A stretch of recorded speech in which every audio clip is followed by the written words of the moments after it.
All right. Well, good morning or afternoon, as is the case for you. Welcome to the Elliott School of International Affairs at the George Washington University, right here in the middle of Washington, D.C. I'm James Foster, the Vice Dean of the Elliott School, welcoming you to today's special event on Citi's new GPS report entitled Eliminating Poverty: The Importance of a Multidimensional Approach in Tackling SDG 1. Now, many of you are probably asking, what is a multidimensional approach to poverty? And why is it important to tackling Sustainable Development Goal number 1? And finally, how is all this related to finance and Citi?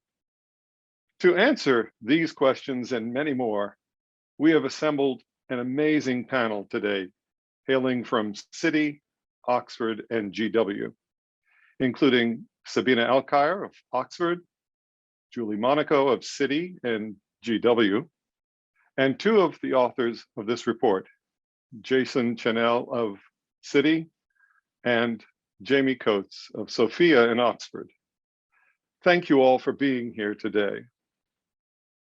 In just a moment, I'll turn the mic over to Sabina Alkire, co-creator of the multidimensional technology that is popularly known as the Multidimensional Poverty Index, or MPI. She will explain the technology, describe its unique capabilities, and how governments are using them to coordinate policies to transform the lives of their citizens. But first, I'd like to thank some folks for helping with today's event, including Kyle Renner and Maddie Fallon at the Institute for International Economic Policy, and Elaine Garvey and Joe Strodel from Elliott School's Development and Alumni Relations team. And finally, a big thanks to the Board of Advisors, and especially its chair, Julie Monaco, for ongoing support of the Elliott School of International Affairs in its mission to train tomorrow's leaders. Thanks to you all. Now, why is there so much hubbub about a poverty metric having multiple dimensions?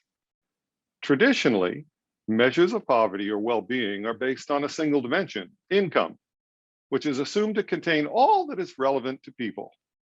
Indeed, as a graduate student at Cornell many years ago, I wrote a paper with Eric Thorbeck and Joel Greer that created the income-based metrics used by the World Bank to evaluate the incidence, depth, and severity of a country's income poverty.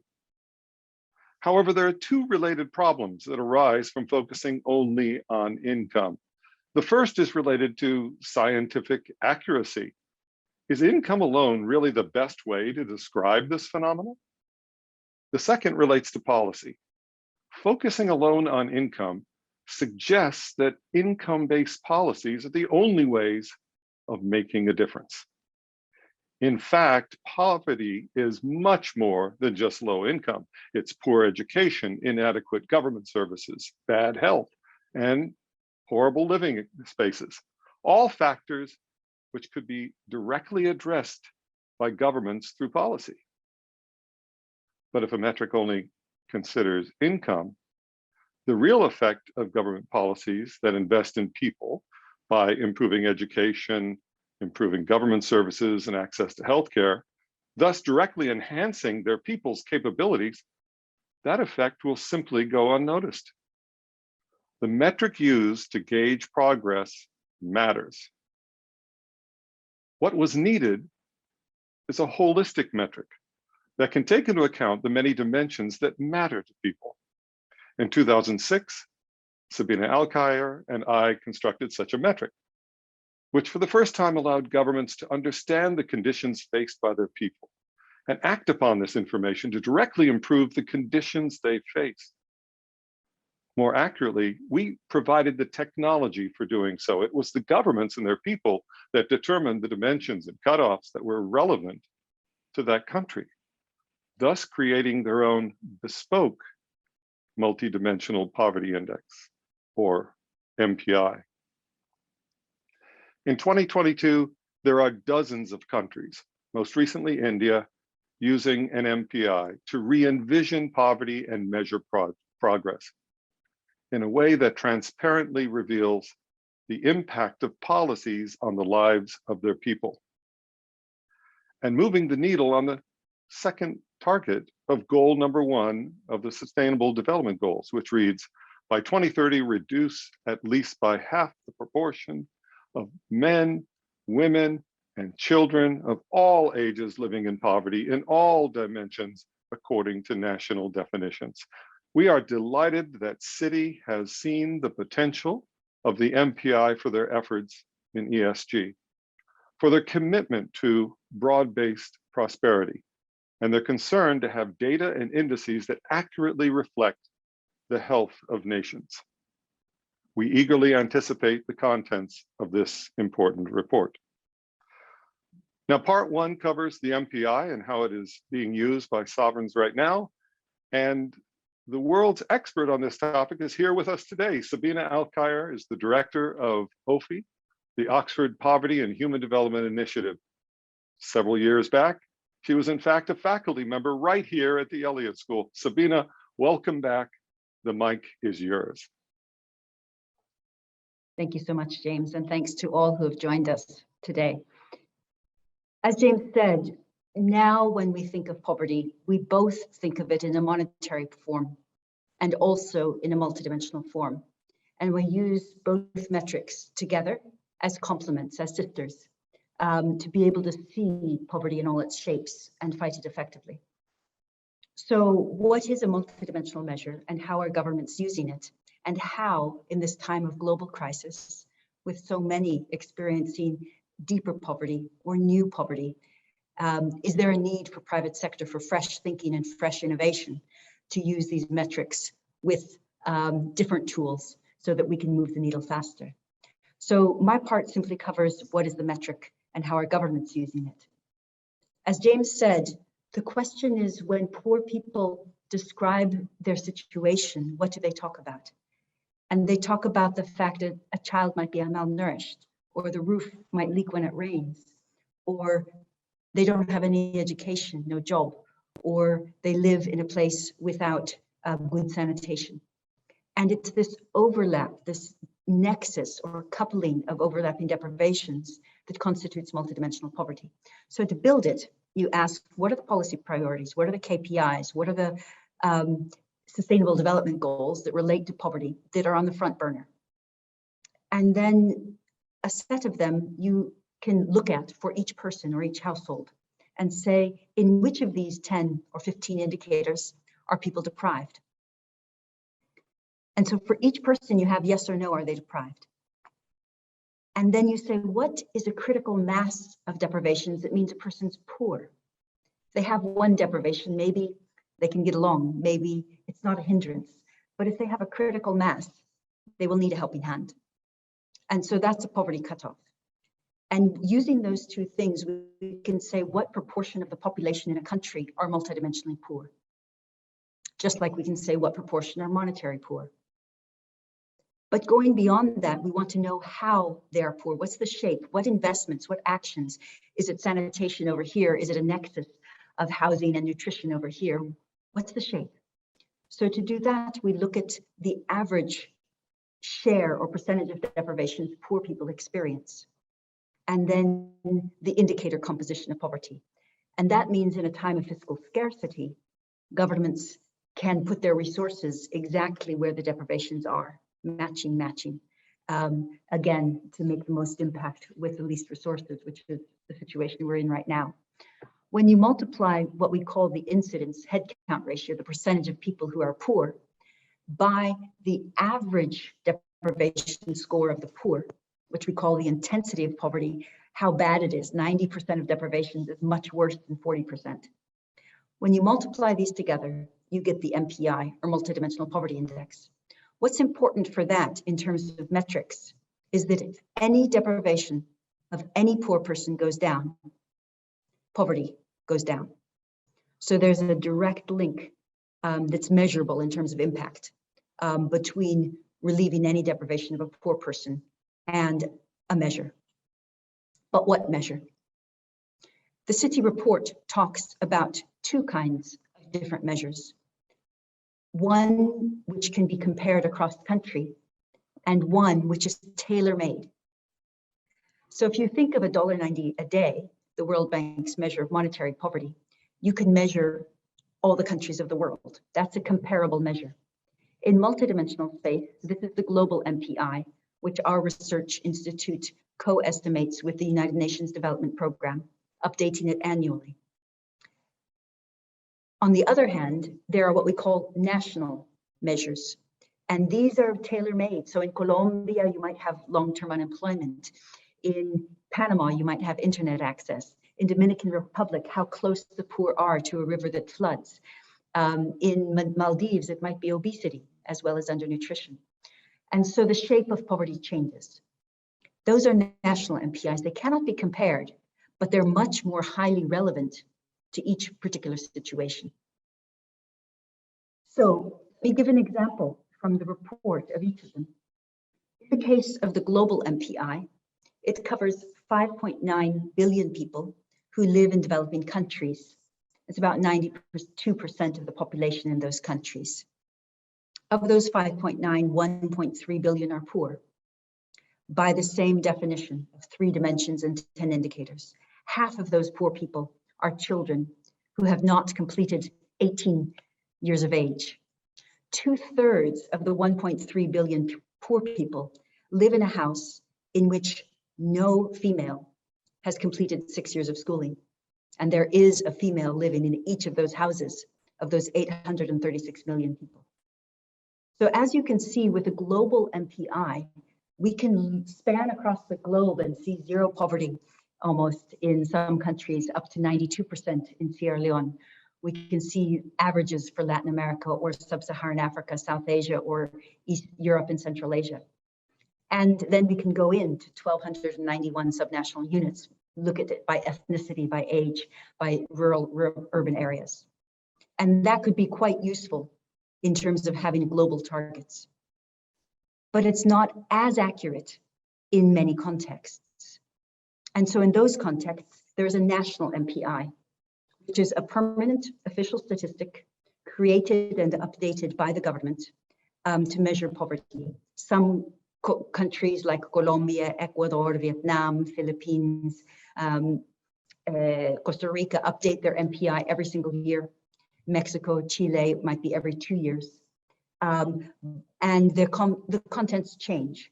But for those governments, there's ownership, there's statistical insights, but there's also policy ownership. And so that's the important thing, the second piece of the puzzle, which is how governments are using this. The first use is money. In a time of fiscal constraint, you need to cut budget where there's duplication of programs, but you also need to put budget where there are new or worse deprivations.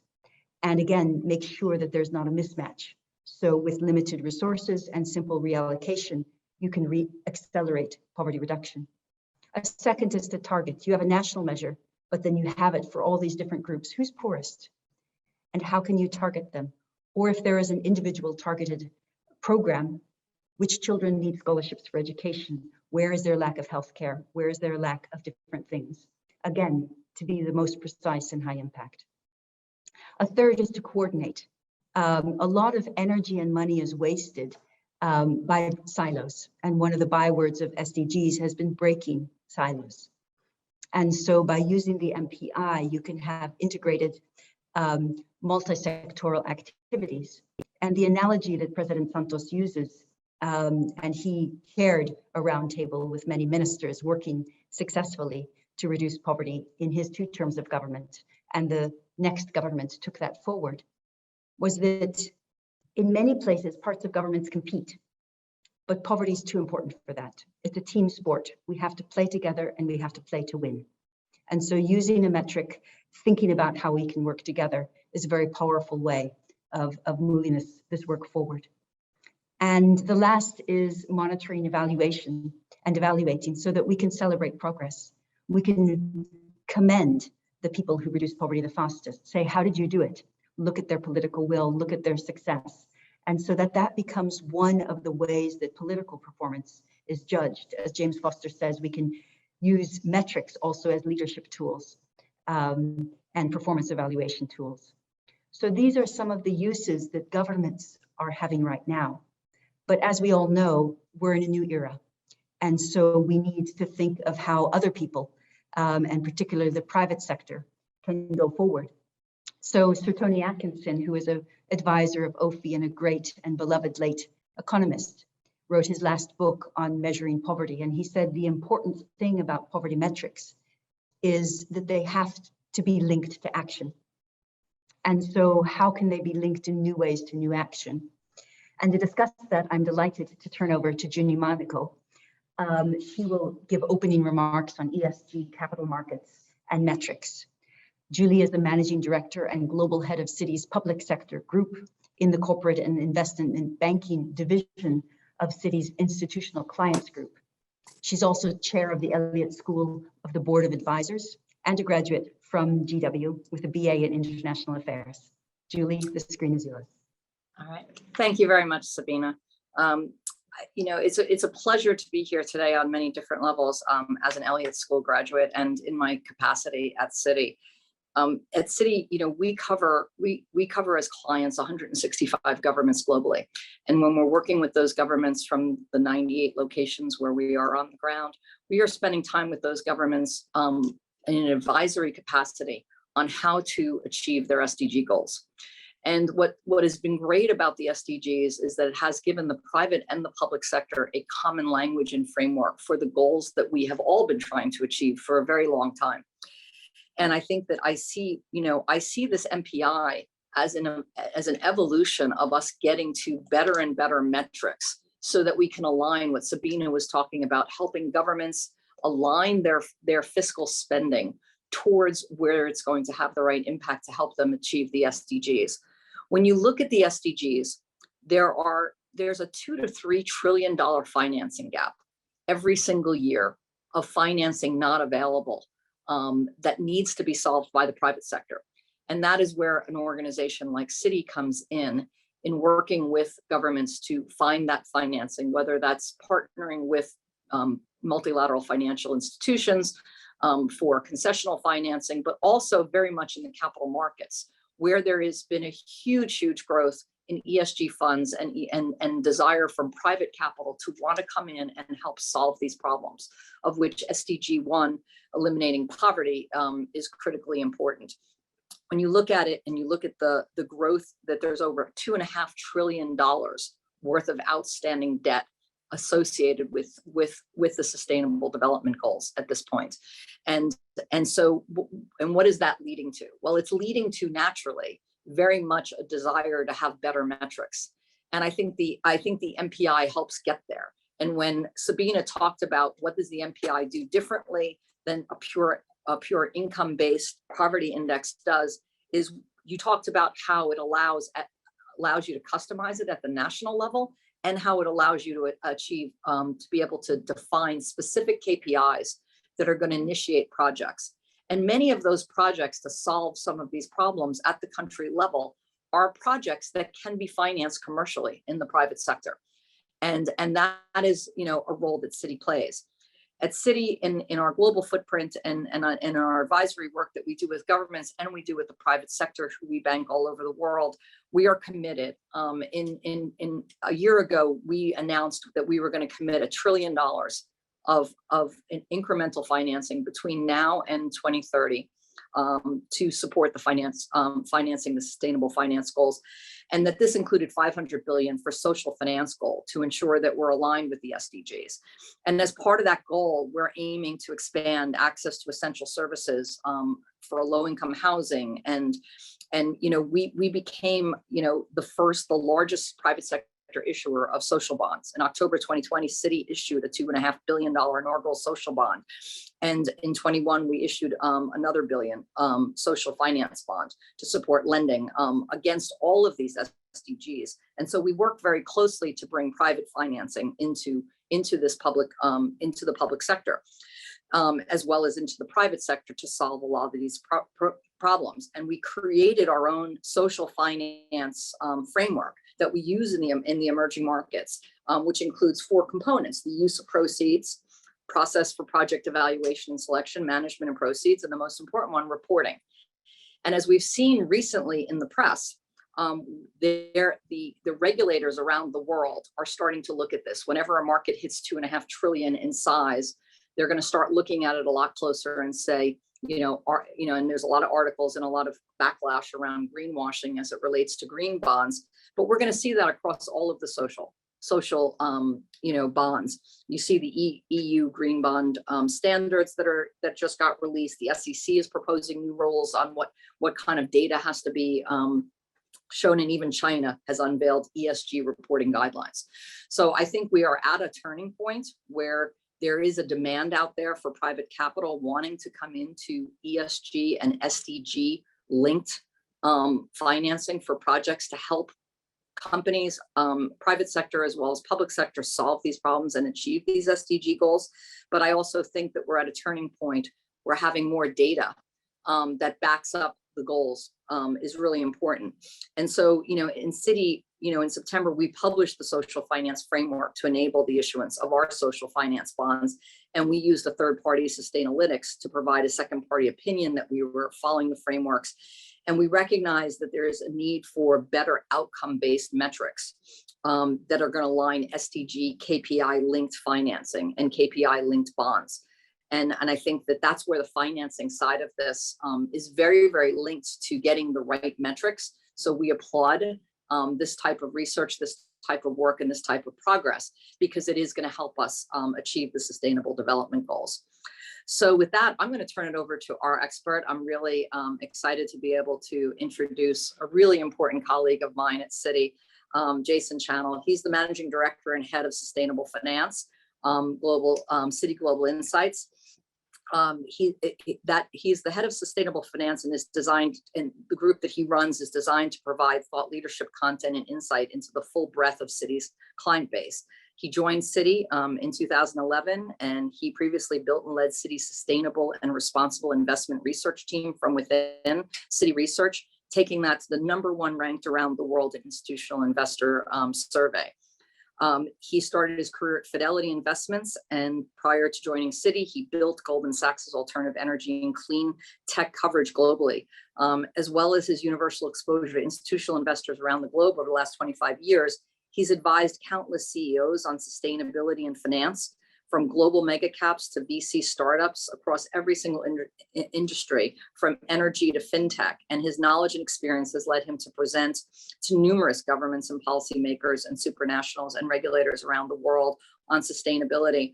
I know that Jason is very well recognized in the industry as a thought leader and driving the metrics as well as the research that's needed to really supercharge sustainable finance. I know my team relies on all of his insights on a regular basis as we advise clients. So with that, I'm going to turn it over to Jason and talk about this phenomenal report that his team created. Well, thank you. Thank you so much for that very kind introduction. I feel somewhat of a fraud, I must admit, being called an expert on this subject in the presence of James, Sabina, and Jamie. But I shall do my best to do the report justice.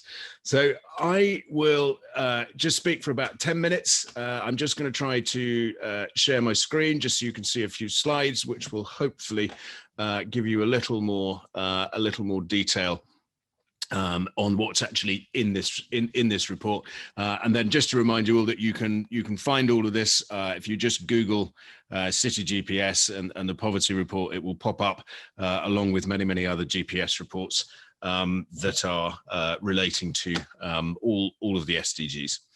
So you've obviously heard about poverty and talked about the implications. I think the one that really sort of strikes me is the chart on the right hand side. We all focus on the $1.90, etc. I think if we start looking at the $5.50 and the realization that actually it's pretty much half the global population that is living below that line. So the first point I think one will make, and I know it's already come out, but this is not a niche problem which is facing a few people around the world. It is in every industry, it is in every economy, and it's far more widespread than than most people realize. Yes, it is geographically focused, but we mustn't sort of fall into the trap of thinking this is just about sub-Saharan Africa, or just about elements of Southern Asia. It would be remiss not obviously to talk about recent events. So COVID has pushed about 100 million people more back into poverty, reversing what's been a pretty inexorable, we thought was an inexorable trend from the 90s, driven at least in part by globalization. And obviously recent events in Northern Europe have pushed vast amounts more people back into poverty. And I think it is a real eye-opener about why this matters. Obviously, with COVID, we saw the rise of S.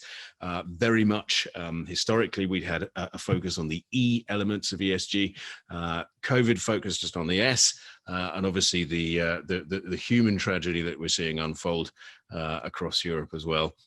And I think we'll see that in various other parts of the world, not least because of the impacts of food price inflation and energy inflation, which again, as it always does, sadly, is going to impact the poorest in society. So this very much comes into focus. Now, again, without going into too much detail of it, obviously within the multidimensional poverty index, you have got all of these different areas split into these three key dimensions of education, health, and standard of living. And the key point, as we've been discussing today, is obviously that if one looks at $1.90 metrics, you will typically miss an awful lot of granularity. These are the individual elements of the global MPI. You can see that on some of them, there's significantly, if you look at the $1.90 a day, you'll get that broadly 700 million people that are impacted. But if you look at things like cooking fuel, you'll find the number of people that are experiencing deprivation and poverty on specific measures is significantly greater than that. This is the data that comes out of the global MPI. If we take data from other sources such as the IEA, their cooking fuel figure is I think north of 2 billion, and their sanitation figure is higher than that as well. So I think this is a problem. The point to take away is that this isn't limited to the 700 million people. If we start looking at granularity, we're dealing with a far more widespread and deeper problem than it would appear to be on the surface. That again demonstrates the same effect, looking at the incidence of multidimensional poverty versus the incidence of monetary poverty again, and you can see a huge disparity there on those two metrics. And again, making the point that understanding poverty on a multidimensional level is far more important. It's particularly important because of this, because it doesn't just mean that we can assess the problem, it means that we can actually assess it in its granularity.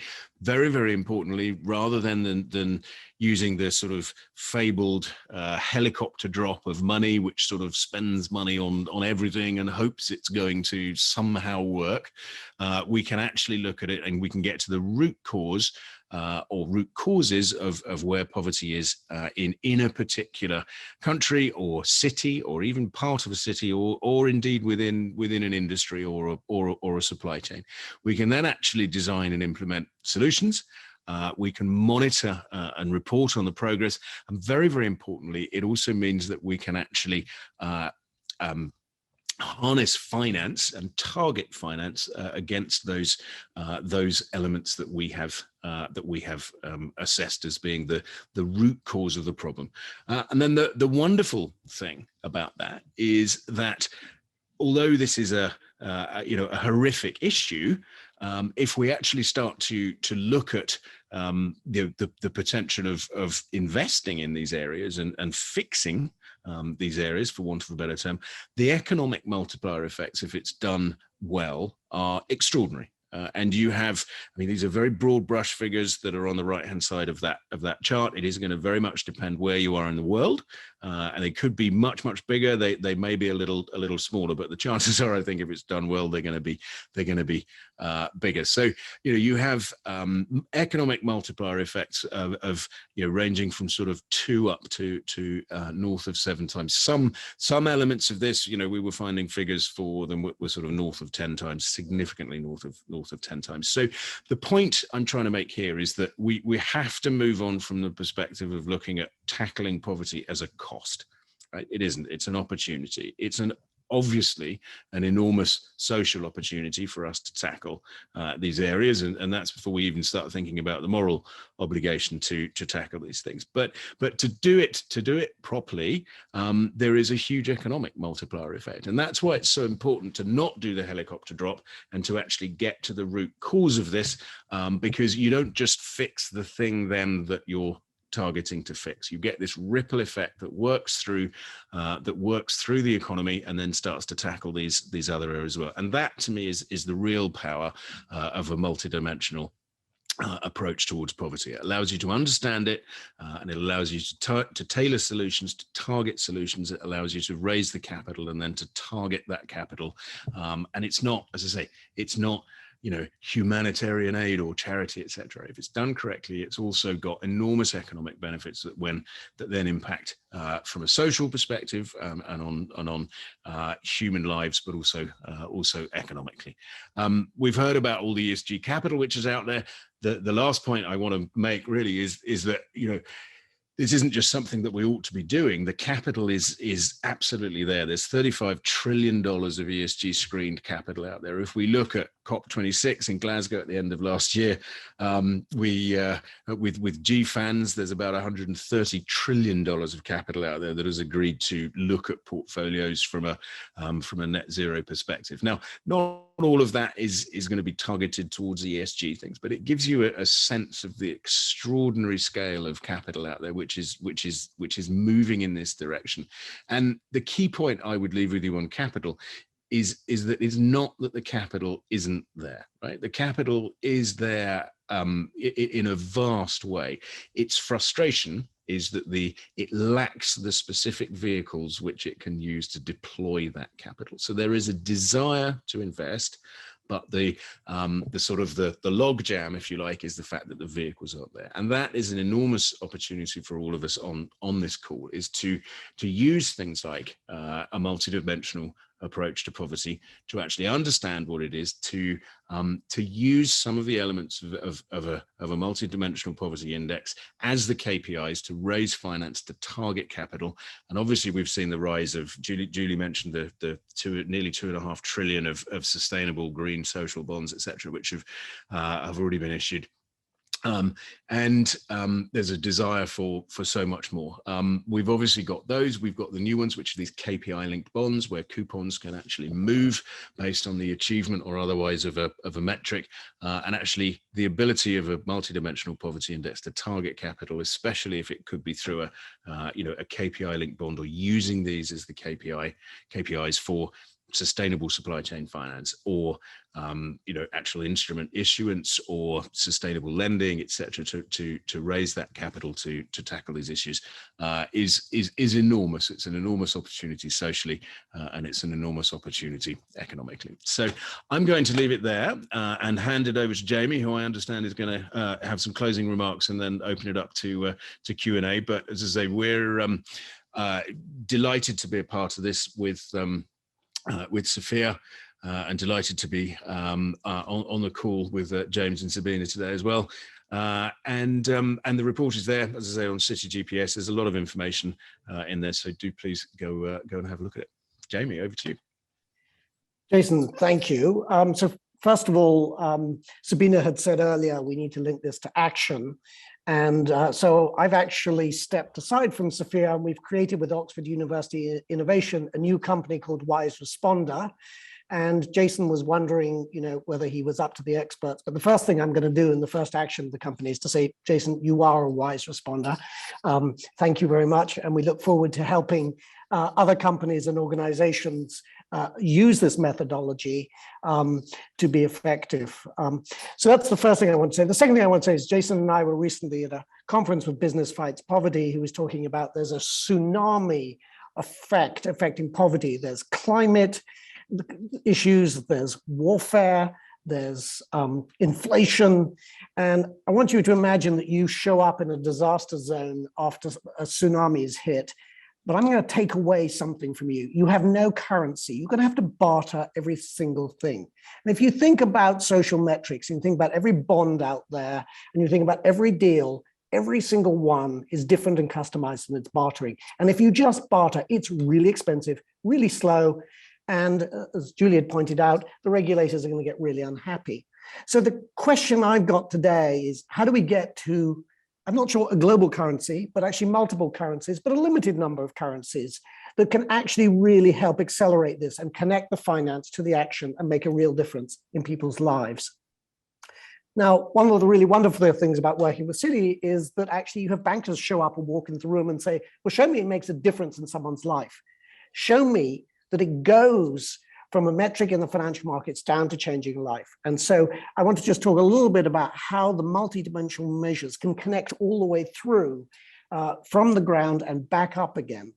So multidimensional measures, there is a global comparable measure, as Sabina talked about, that measures across countries acute poverty. It's over 100 countries. You can think about that as a sort of international currency that allows comparability across those countries. So you can compare Colombia to India to Indonesia with that.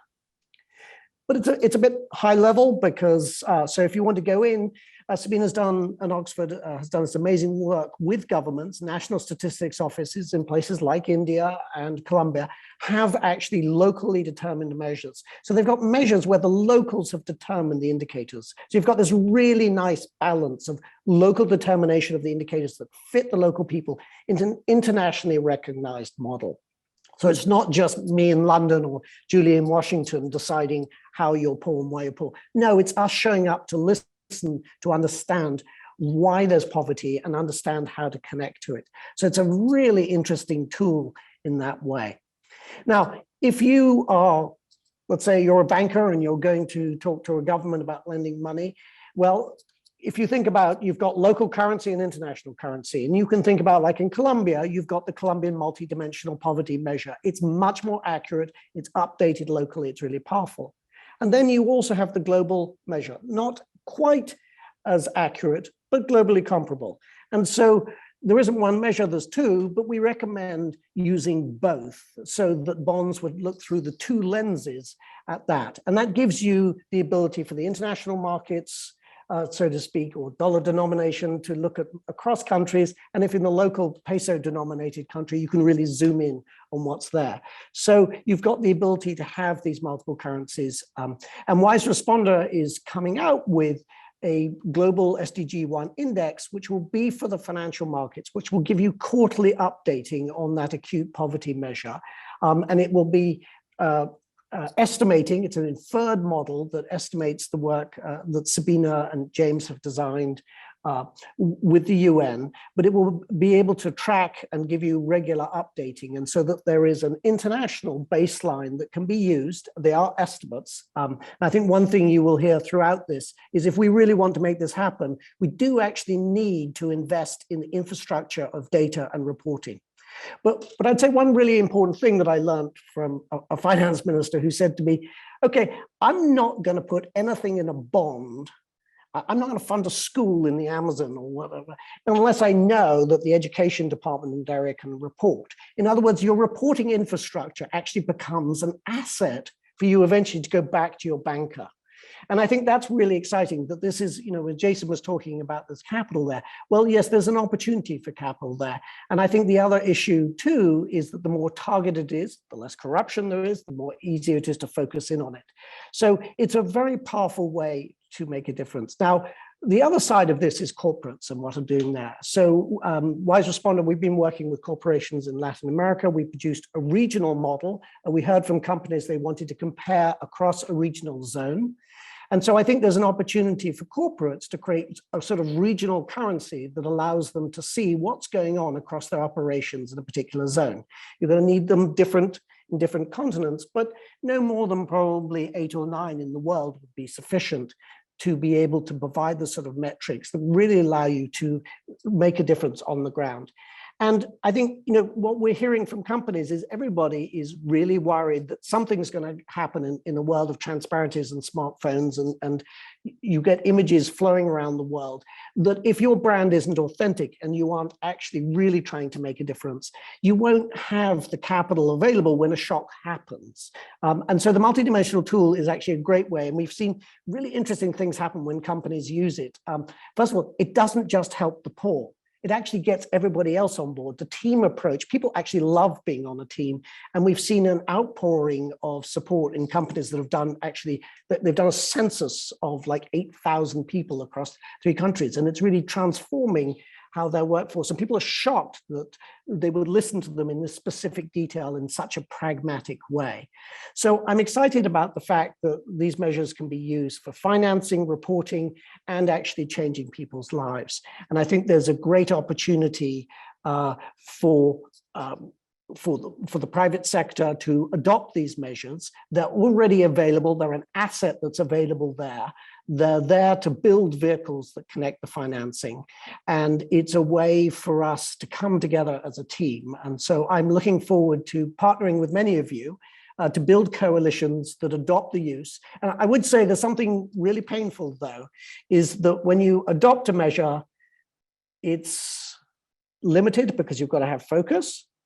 Everybody will want to everybody's got challenges, but if we are willing to compromise on a measure that's pragmatic, that's focused on local needs, but is limited enough so it's not too big, so really you can focus, then we can create social currencies that I think will really unlock the capital and allow it to flow and report back the information that's making a difference with the accountability that we all want. So thank you very much for this opportunity. I deeply appreciate our partnership with Citi. Thank you very much for the Elliott School. And Sabina, thank you for your leadership and actually embedding this all over the world. So it is now available for the use just when it's needed. Julie, over to you. Thank you very much. Are we going to go to any Q&A, or are we just James? Should we? Absolutely, we can go to Okay. Q&A, but Okay. now it's time for people to look in your chat. Just Q&A. There's a Q&A Okay. right down there at the bottom. Q&A response. If you have questions, put it right there. Okay, James, I'm not seeing the, oh, there it is. Okay. All right, so let's try to see if we get some questions in. Right now, there are no open questions. Well, one of the ways to do this is for me to just walk down over here and see if the folks in the room have any questions. Okay.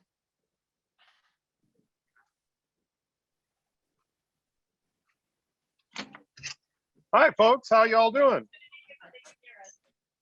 So, folks, any questions?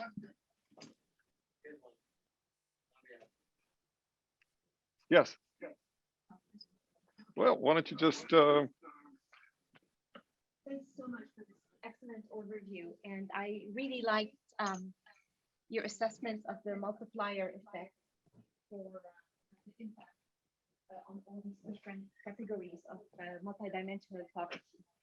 I was wondering if there's also a possibility to look at the infrastructure related elements such as water, electricity, even maybe housing, and kind of in your view, in Citi's view, and others participating, aggregate them together in terms of investment, just to maximize the spillover effect of investing in specific infrastructure. Thank you.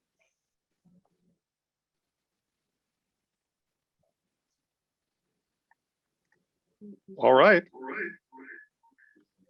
Yeah, I had a hard time hearing that question.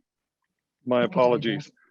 So the question was, could this be spread out to infrastructure? Could it be spread out to all other types of dimensions that could make use of this?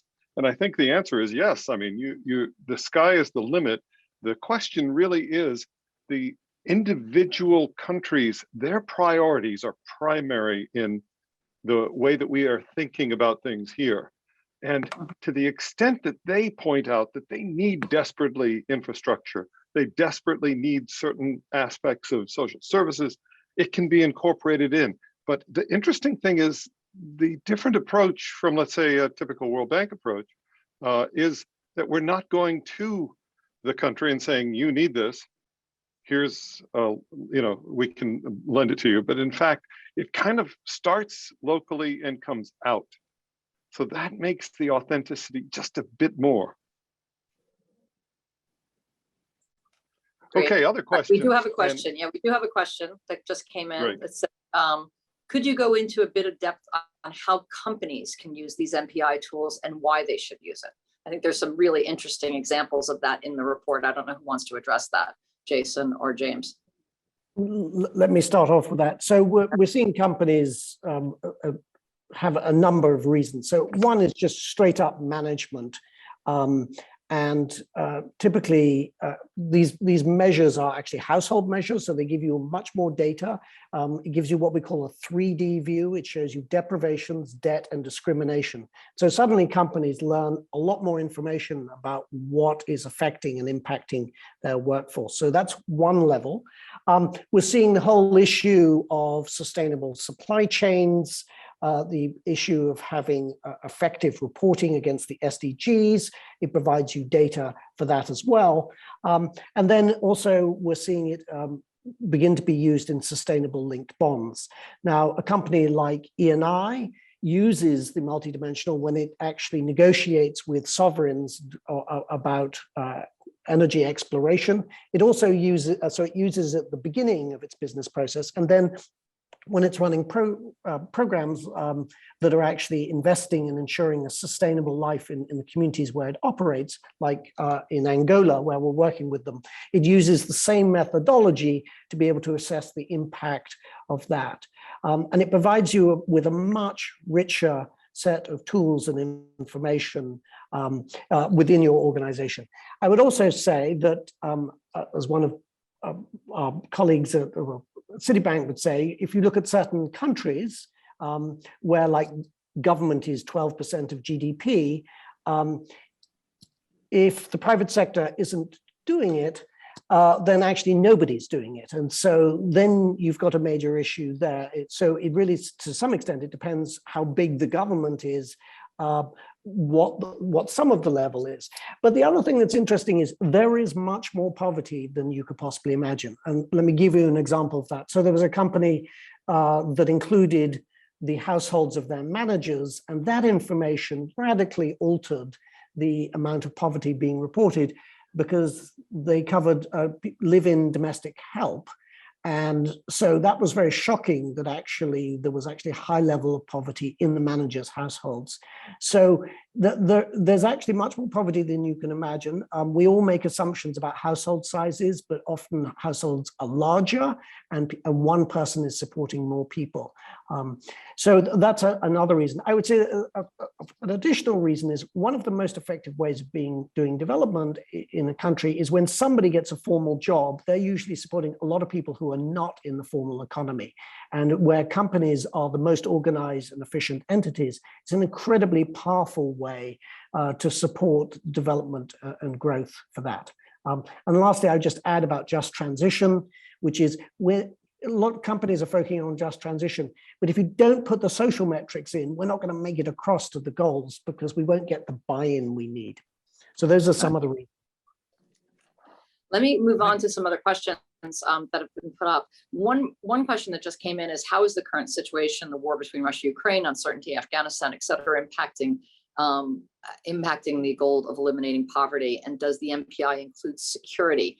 I know the report talks about the fact that the improvements in global poverty had sort of plateaued prior to even going into the pandemic, and a lot of that was related to climate events as well as security events and wars, and that has a big impact on poverty.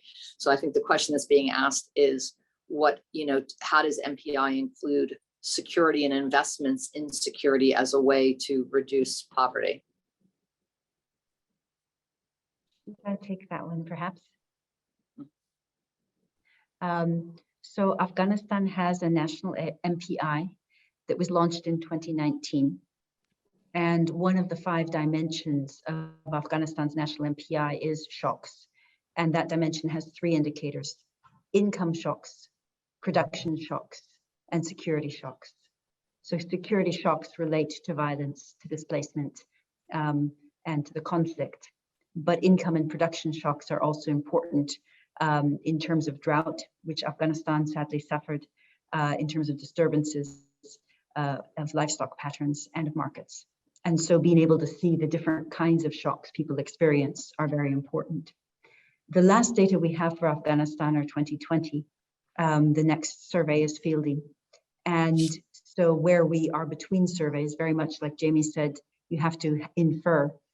We've been using data from other institutions to simulate the new levels of multidimensional poverty, both nationally and by provinces, so that we can see the actions that are very needed in this time, given the rise in food insecurity, given the job loss, and given to the children who are out of school. So those have been simulated and used until in a few months, the updated data are available. But that's an example, and other countries, be it El Salvador, be it Chile, they also include security and security from violence in their MPIs, because that came out of participatory discussions as being a very important, sad feature of poor people's lives. And so it does raise a different set of governance issues and policy responses, but looking at these jointly are quite important. The last thing I'll say to the infrastructure question is that many governments actually are addressing deprivations in bundles. So she asked about housing, as well as water and sanitation and electricity. As you can imagine, an integrated program could address these jointly. And we can sort of see how countries have done it. A good example being India, where in a decade from 2005-6 to 15-16, 271 million people came out of acute poverty. So progress is possible at a global scale, and every single deprivation reduced significantly. And so there's a lot that can be learned about jointly reducing. Not just one coming down is enough, but actually having programs that integrate the reduction across the portfolio. Great, thanks. Another interesting question came in, and I think I'm going to rephrase it. I think they're asking about really under your health measurements, in terms of the role that health plays in poverty and addressing poverty. In that health metric, is there the ability to measure or to get to the underlying causes of mental health issues that lead to addiction issues, that lead to underemployment issues? Is mental health part of what can be looked at in the health metrics? And was that addressed as part of the MPI? I'll do very briefly, and then Jason, please feel free to come in. Very briefly, it can be put in. So the GHQ General Health Questionnaire is a normal 12-item scale, which is used in many countries to assess mental health in terms of stress, anxiety, depression, and dysfunction. And so that is used in some places and not in others. In terms of addiction at the moment, it's not used. But as James said, and others, that there's flexibility. And so if in a certain context, this is important and the data are available, then it can be folded in. And it's still a moving field. And so there's room for innovation. That's great.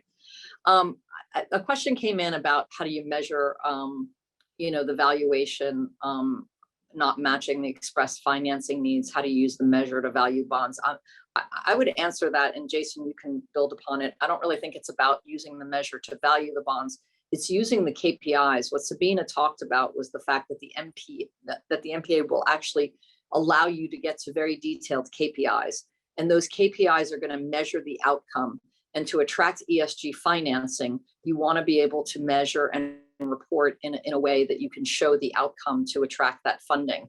And so really it's more about using these measurements that are embedded, the KPI measurements that are tied to the MPA, that will help you develop KPI linked bonds, which Jason talked about. And within that bond structure, you have the ability for the issuer of that bond to pay more or pay less in terms of their cost of financing based on hitting that KPI or not. So it really drives accountability to get the outcome that you say that you're going to use this money for. So it drives a level of accountability and transparency. And so hopefully that answered the question, but if it didn't, it came from our dean, and she can talk to me about it over lunch. If I can just add to that. I mean, I think you're absolutely right, Julie, but it's almost sort of, going back to sort of, economics 101, right? Which is, if you think about, what is the coupon on a bond, right? It's a reflection of risk, right? So I think the key point here is, if we think about, if you get the KPI right, and again, that's something that a multidimensional index can obviously help enormously with. But if you get that right, then if you're reducing the risk, right, or to look at a different way of the reducing the risk of delinquency on that bond, then it brings back those economic growth factors again, right? The multiplier effect, right? Because if you get it right and you get the economic effect and you get the economic growth which comes from it, your ability to repay that debt is obviously higher, and it's reduced risk, right? So it is, it really does get to the heart of it, right? And I think there's obviously a lot of debate about to what extent is sort of green financing cheaper simply because of a weight of capital chasing not too many opportunities. There is an element of that, right? But I think we also can't ignore the fact that of the rise of impact, right? In that people do want to demonstrate impact and additionality with the capital. I think we've moved on from this point about we don't have to have a lower financial return, right? But if you can, the fact is, and this is what I think is so wonderful about it, right? You can get that impact, you can get that positive outcomes that come from it, and you can get the economic return, right? It's not one at the expense of another. Absolutely. And I think at the sovereign side, we for many years, as we've advised sovereigns on this early on, you'd have the people that actually have to execute these bonds. And you talked about earlier that the underlying agencies within the government have to be able to do this reporting. And often the debt management office would say this is an incredible amount of work for us. And we're not seeing any benefit in terms of coming inside our sovereign curve and having an improvement on the cost of financing. But what we're saying is, over time, a country making progress on its SDGs is going to make that a better economy and a better place to do business. And therefore, over time, reduce this sort of economic and overall risks of doing business in that particular developing market. And the fact that investors, we have a enlightened investor base that wants to have control over where they're investing their money, and knowing that they're investing in money in places that are committed to achieving these SDG goals. So we're saying, over time, your cost of capital will grow if you're not aligning it to these SDGs. It's not 100% there yet, but certainly it will get there. And then, in the KPI linked bonds is just driving a level of accountability around ESG financing that differs from just doing, a straight out social bond that's or a green bond where it's general purposes and it's not tied to those KPIs. We have one more question, and then I think let me just see. How do you verify data provided by various countries in terms of the SDG? Do you think that statistics provided, for example, by Afghanistan or Russia or other countries would be credible? And how do you manage that? Sabina? Thank you. So we work directly with national statistics offices for national MPIs, and for the global MPI, we work with international data sources, primarily the Demographic and Health Survey funded by USAID and the Multiple Indicator Cluster Survey funded by UNICEF. But for 13 countries, we have national surveys. And in all cases, the quality of the data and the sample design are clearly assessed because one has to make sure that in regards poverty measurement and poverty data, that it is something that would pass international standards. And so that's as much as we can.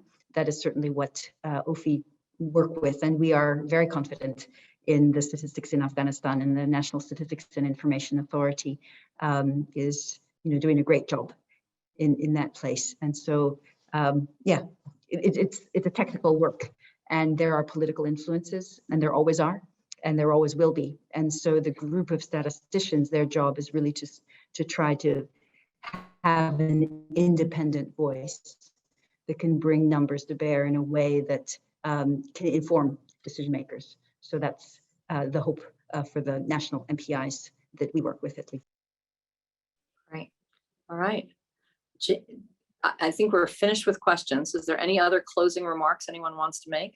I would just sort of add to that we've seen corporates actually go and do either direct censuses or surveys, like AB InBev has done a census of their employees. ENI is doing surveys in Africa. BBVA Microfinance has done surveys across their populations. So you can also use the tool directly to collect the data. And so that's another way that you can build a much more targeted view. That's great. Okay.